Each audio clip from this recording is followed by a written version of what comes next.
Here at Be Freaking Awesome, we believe that life is too short to be anything less than extraordinary. Join us as we explore what it means to live authentically, grow continuously, and have a blast while doing it. Let's get started. Welcome, everyone, to this week's episode of the podcast. I'm one of your hosts, Amy Kinnison, here with Angela Belford. And today, we are going to be teaching you all how to solve all of your problems. All your problems! Most of them. Not every last one of them. But... Okay, wait. Most of your problems. Most of your problems. Here's the thing. There are some problems that are very complicated to solve, such as health diagnosis. There are things you can do. There are ways that you can help support. I cannot resolve the diagnosis, but I can help teach you and coach you. We can help teach you on how to make things lighter and to make things a little bit better. And the physical problems that will come from that, this methodology actually will work for what happens next.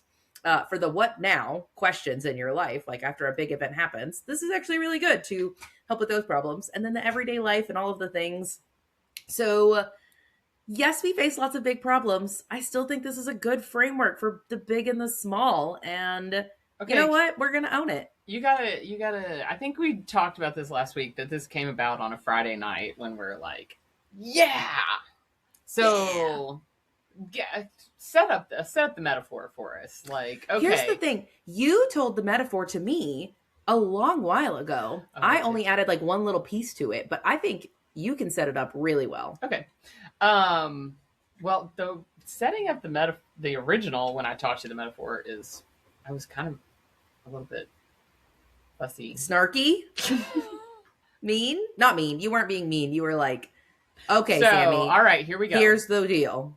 All right, enough caveating. So what had happened was Sammy calls me frantic, near tears, saying, oh no, what am I going to do? My house just sold. I'm pretty sure you were pregnant. You're being so dramatic right now. I'm pretty sure you were pregnant, so I get to be dramatic. Right. Okay, anyway. This is just so much. Everybody's Whatever like, whatever shall I do? Skip 30 seconds. Sorry. Anyway, no, you were pretty frantic about like, oh my gosh, I don't know what I'm going to do. Like my offer was accepted on my new house, and somebody just bought my old house really fast, a lot faster than I expected. And they're doing a cash offer, which means it's going to move really quickly. And my husband, so I wanted to say that you were going to be closing on your old house in like 28 days or some dumb fast. If you've ever done a real estate transaction, like typical is 30. So maybe it was 21 days. And it was like, and so you were going to have to like, you originally thought you were going to have like a few weeks of overlap where you were going to have both houses and you were going to be able to take your time. And suddenly somebody wanted it and they wanted to move and they wanted to cash and you were going to have a nice profit. And then your husband was going to be traveling for almost 2 weeks of that 21 days. 10 full days. Yeah. 10 of the 21 days. He was going to be completely on the road and gone. And I'm pregnant with my second with another one, with a toddler as well. That's right. Let's set the whole scene. All right, everybody. The drama. Now, some of you are like, I got you, baby girl. I can come over there. I can pack. I can whatever. That is not Sammy's mom. Sammy's mom had a very full-time job. And Sammy's mom had a very full life of her own at the time. And I was like, one of the only downsides of young grandparents. I was like, let me tell you something. You just told me that you are actually going to have a nice bit of cash in this transaction. So you actually need to identify which of your problems can be solved with money. Because some of these problems can be solved with money. You absolutely can hire somebody to move. You can hire somebody to help you with babysitting. You can hire somebody, all of the things. I said there are some things you cannot hire, and money will not solve your problem.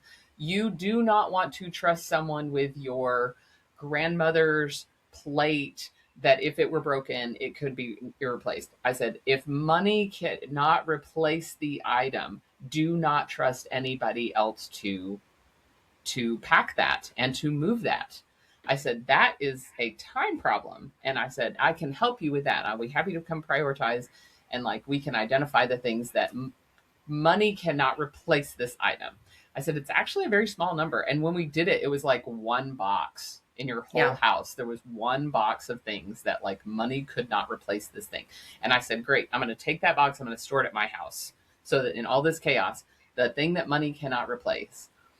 And I said, then the other, so she needed money. What she couldn't fix with money, she needed time. And if she couldn't lift something, she did need community. I was willing, and my husband and I were both willing. Now, my husband is much sweeter than I am, because she also was like, there's all these little fix it things that need to be fixed about this house. And I'm like, that can be solved with money. You hire a handyman and they come and do the things. Her dad is very sweet, and he came over and did a lot of those little nitpicky things, replacing light bulbs and swapping out stuff. Anyway, it was community, right? She had community. So What we are contending is that all of your problems can be solved with either money, time, or community. That's it. Like, those are the hard things. stop. And that's it. Where I think even you once had this conversation with your brother. I distinctly remember he was doing a lawn care business. It stood out to me that you, this retelling of your story. And he was like, why on earth would people pay me money to come mow their lawn? They're paying stupid amounts of money. This is crazy. And you told him people either have time or money. And what you're giving them is time. They're paying you time. We are buying time. They're paying you to come mow their lawn that needs to be mowed so that they can have time to do other things. And so it's not crazy. And I think about that now with like the tasks we have around the house. And there are certain things I'm like, man, when I have the money to pay somebody to do my laundry, you better believe that is the first chore I am gonna outsource. And like I'm over it. Time, money, community. And so that's it. That's the end of the episode. Thanks everybody for being here. Have a great day. Well, I got one more caveat, and there is I cannot let my little social justice heart like escape saying that we understand the privilege that we have by being able to say that, and that we absolutely recognize. I remember the early days of my growing my business. I remember the early days of my Uncle Jim growing his business, where we were investing a lot of time in our business and it was not producing a lot of money yet. And we still didn't have any help with our children. And you have to figure it out, right? We had to take time away from the business to be able to take care of our children because we didn't have the resource. We didn't have the time to solve that problem. And so, and there were times where like I got sick. I literally got chickenpox with encephalitis, and I had a 9-month-old. No. Josh was only 9 weeks old. Josh was 9 weeks old. You were 3. And my neighbor like took Josh for like 3 days. She just pretty much, he didn't get chickenpox. You and I did. And I had brain swelling, and she just took Josh and like took her wherever he went. She just put his car seat. I don't know how I would have done different. There's so many times in my life I couldn't have done my life without the community that we developed. I think that is part of why when we have conversations about how to build friends and why community is so important and why relationships matter, it is because when time and money aren't there, like it's got to be our fallback. Angela, you have an entire TEDx talk where your premise is that the solution to homelessness is community. And you can't spell community without unity. Right. And so there is so much that it is not a frivolous need to build friendships. It is not a nice to have. It is a need to have. And it's hard. And I don't say it is a need to have as like, oh yeah, just like go out and go to Walmart and put community in the cart and check out. It's not really how it works. And so it does take that intentionality. It takes time. What's really interesting, actually, now that you say that, my neighbor and best friend who moved to Colorado was having a hard time making friends and feeling lonely. Both her and then I have another friend in Austin who've done this. There is a network that is basically like a paid membership. And they're like, no, we want people to help build deep friendships.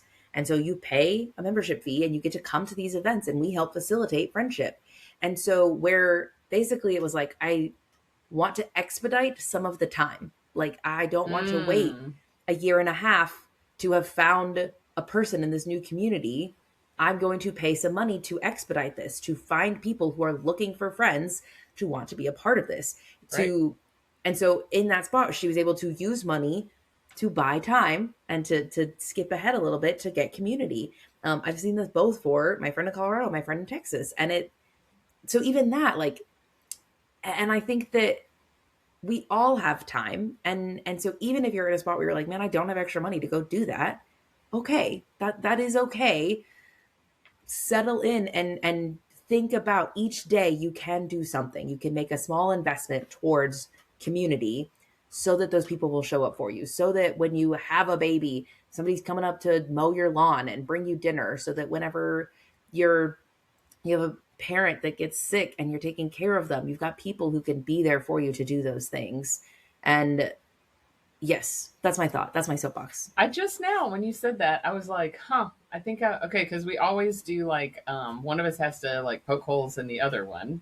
Mm-hmm. And we've not been as contrary the last 3 or 4 episodes. So I got to be contrary Right. for a minute, even though I'm the one that pitches this.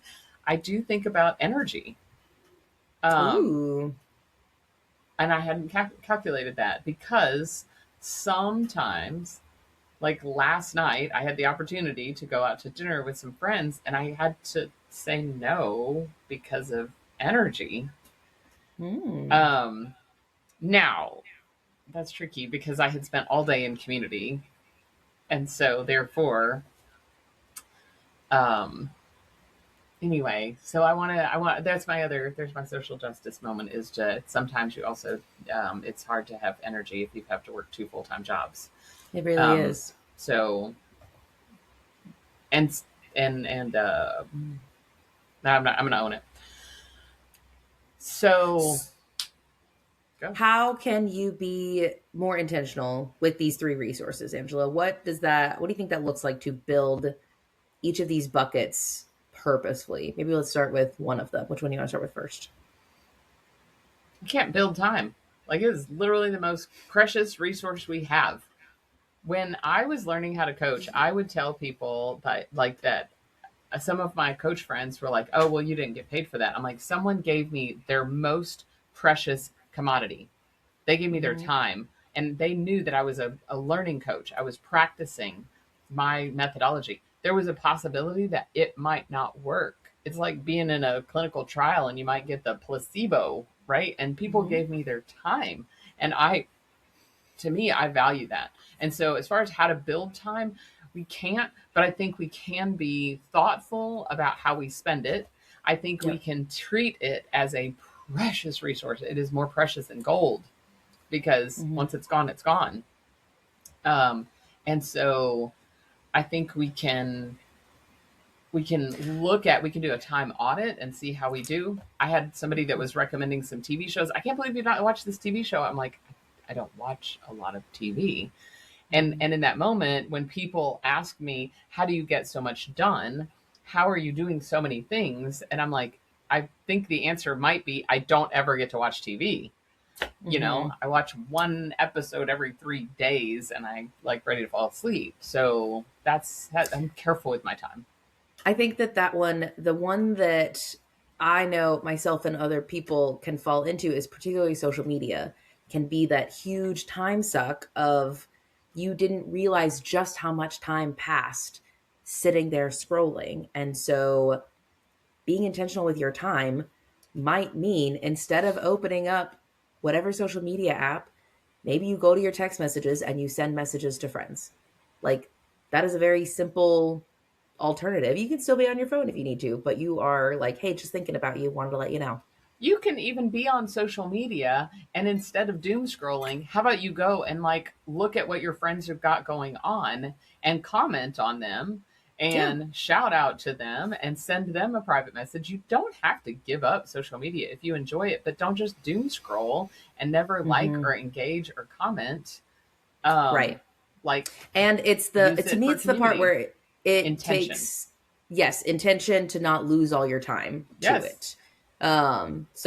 Yes, you can't build time, but you absolutely can be very cautious with how you spend it and just aware. And it's not even cautious, it's aware of how Aware. you're spending your time. Yeah. So, what about money? How do you be more intentional with money? Oh, okay. So I want to talk about conflicting values. And I Mm. think we talked about them a couple weeks ago. But anyway, but if you haven't, I learned the lesson of money, and I learned the lesson of conflicting values around money. And so years ago, uh, we, I had, it's really important for me for my children to have a relationship with my extended family. Most of the extended family lives in Canada. My extended family lives here, there, and yon, but Ohio and stuff. But so that meant that if we wanted to spend time with our family, it costs us money, and our family doesn't often come and visit us, which is fine. So anyway, this is one time. Um, unless you're one of my family members that's listening, and then come visit. Because shout out to Macy who came for my birthday last year. Shout out to Uh, Aunt Chris, Shout who out, has been to Arkansas. Our Canadian relative has been to Arkansas, maybe the most. yeah. Anyway, Um, who I know listens. Thank you for yeah. coming, Aunt Chris.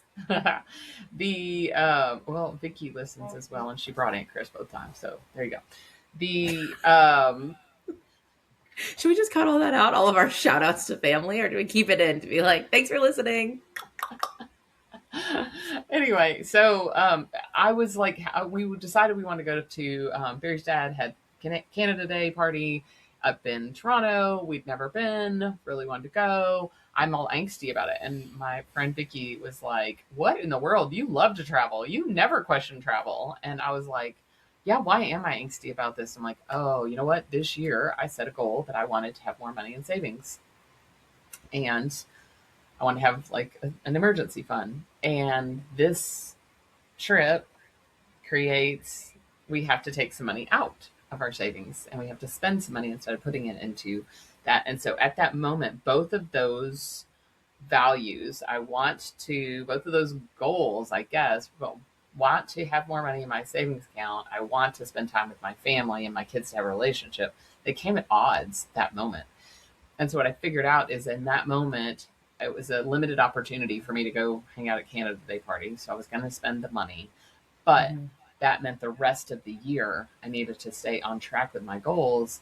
And I remember consciously spending like less trips through the drive-through. Like I would get tired and I would be like, "Oh, I'm just going to go quick through like Sonic and pick up dinner or whatever." And I had gotten into a pattern of just buying time by buying food in a fast Mm-hmm. food restaurant or going to a restaurant. And so for me, I had to choose to align to get my those things in alignment so that I spent my money more intentionally. Now, I also have friends that love going out to restaurants and they love it and it's their hobby, it's their activity. And so they are intentionally spending their money. Like for them Mm-hmm. to say, "Oh, I'm going to eat out less." I think what they do is I'm not going to go through Sonic. When I eat out, I'm going to eat out. I'm going to have like an experience, right? And so they Right. may spend a few more dollars, but then they're probably bringing salads to lunch.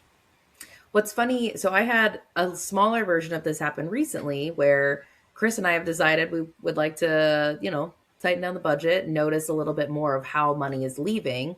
And we decided we were not going to go out to eat unless it was to a local trade partners restaurant. And basically, like, you be able to use trade dollars, not real cash dollars. We got invited to join one of Henry's friends from school and one of Peter's friends from school to go out to eat after a gymnastics recital. And it was not at a local trade restaurant. And we chose to go. And Chris and I talked about it afterwards of why I was like, that was a really fast yes for us, even though it was against the rules of what we had already decided what we were going to do. And we were able to articulate, if it is the choice between saving money and building community, we would like to prioritize building community. Mm. If it is the choice between eating at this restaurant or eating at that restaurant, like, and there's not a community difference, then by all means, we're going to make the least expensive choice. But when it comes to prioritizing community and prioritizing generosity, those decisions are going to come at odds with our goals to save more money. And we accepted that. We were like, in those scenarios, Yep. we know how the flow chart goes. Yep. And we've decided that value does matter more. And it was helpful to say, this is more important than saving money. Yep. Because money's going to be gone at the end of the day, and community is going to be there for you. So like, yeah, no, that was anyway. great. I got to tag along on that dinner. It was really a lot of fun. Right. And so anyway. Yeah. And especially when you get a family that has kids both ages. Yeah. Oh my gosh. You're like, wait, hold on. We need to connect because this could be really good. Yeah. Yeah. And the boys were like, let's have a play date. Y'all are swapping phone numbers. That was fabulous. Which leads us to, how are you intentional about building community? Right. I think that it's things like that. When you see an opportunity, say yes. And even, Angela, I think it's interesting that you brought up how, you had the opportunity to go out to dinner with friends. You had a lot of community building. You were able to recognize it is not because I am lonely and then you're going to go say no. Whereas if you were like, man, I don't have friends, I've not connected with people, I'm really tired, I'm still going to go. Like, right. You have made that decision many a times. I know you have. And I think that when you bring up energy, there are times where you can decide, I'm going to do this anyway. Like, I am so tired. I'm still going to show up because I know that I am investing time into this person. Well, to that point, I came home from Little Rock and I drove straight to a community meeting that was a collaborative meeting that I really wanted to attend.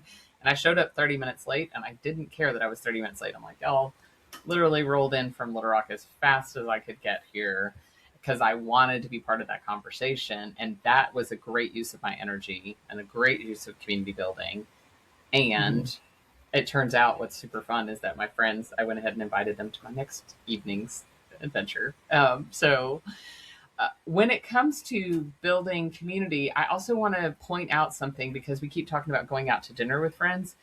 It's really important for me to be active and to move my body.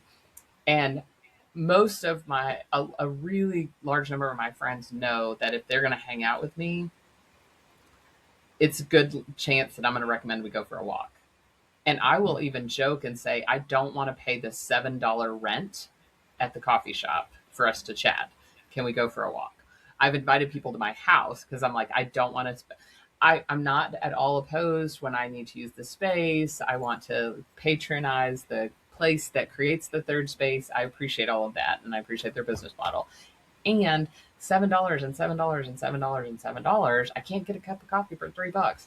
I have figured out that I can get some of their little seltzers for a little cheaper, but be that as it may, I go for a walk a lot with friends. I'll be like, okay, let's meet over at Lake Fayetteville and let's go here and let's explore this trail. And even people with some accessibility. I had a friend of mine and we went for a walk in the Fayetteville Library because she can't walk far, but we were like, oh, we went from one little nook to the other. We would like sit and she would rest, and then we'd go to another little nook, and then we would sit and chat, and then we go to another nook.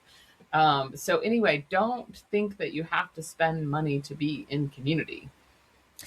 I also can give you my example that is the opposite of moving. I have friends that we found out we have similar interest in TV shows so I do get to watch some TV, particularly Dropout TV and Game Changers and Very Funny Things. There's a new season of it coming out, and they texted and said, hey, we should, whenever we can each week when the new episode comes out, let's get together and watch it together. Exactly. Because that's a great watch party.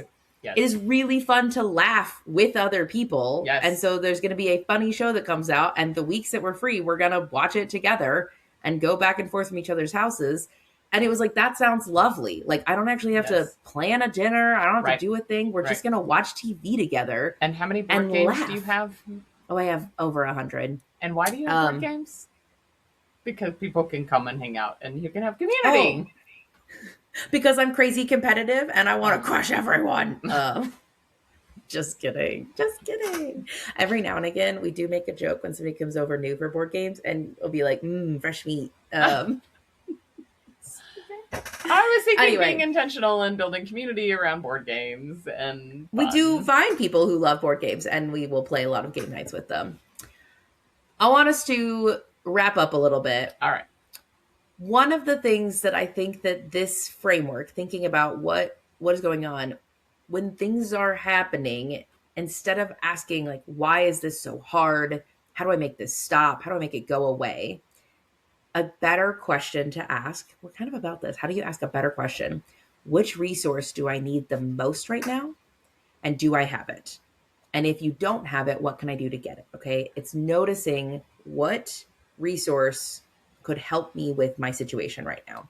Not which resource can solve everything and be this magic genie in a bottle, but there are resources that can help make things lighter and not just so all the time. So, what do you need? How can you build that and be intentional with it? Angela, any last thoughts? I would say you gotta grab hold of some hope and some grace. Because I can tell you that when Sammy graduated high school, and then especially with Josh and Lexi, because they were only 2 years apart in school, like we were definitely facing a season where we had a lot of friends based on our kids' activities. And when we were empty nest, suddenly we were like, oh wow, we don't have these same friends anymore. And so it took time, it took intention. I set up a supper club around people that all liked baseball. I don't even like baseball, but I happen to know of 3 couples of mine that did like baseball. And so I mean, and we tried it for 3 or 4 times. We actually went to St. Louis on a baseball thing, and then it just whatever. So we tried a lot of different things, but having hope and having grace for yourself and for others when it just doesn't, when you don't click with people, when you don't have the money to do the fun, crazy things that you want to do. Like, I'm going to bring back what my therapist asked me when I was complaining about my husband not helping me around the house. And she said, what can you do? What can you do? And so that's the lingering question. What can you do? I love it. Next week, we're going to be talking a little bit about therapy. We're going to be digging into how do you find a therapist, why people not like therapy, different things like that. In case you didn't know, May is Mental Health Awareness Month. And so we sort of want to kick off the month with talking about how can you build on your mental health and tend to it in that way. So thank you guys so much for joining. Thank you so much for listening. We're so grateful for each and every one of you who listens every week. And until next time, we hope you guys go be freaking awesome.